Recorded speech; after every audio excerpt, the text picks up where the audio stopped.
Where did you live? Yeah. Of course. Cool, let's go. Broaden knowledge of the game.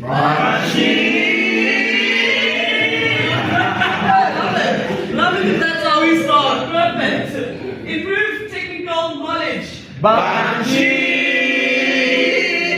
Develop umpiring skills. Perfect. Become a better presenter.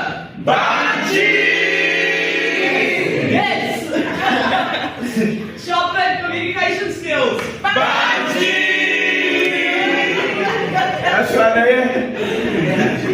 Create positive relationships.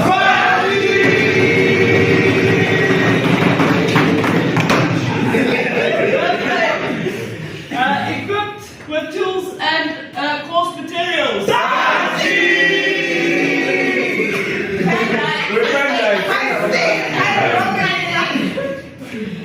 Learn more to be able to teach more.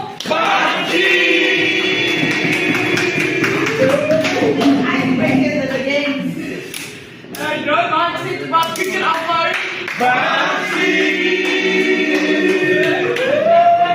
Build teamwork techniques.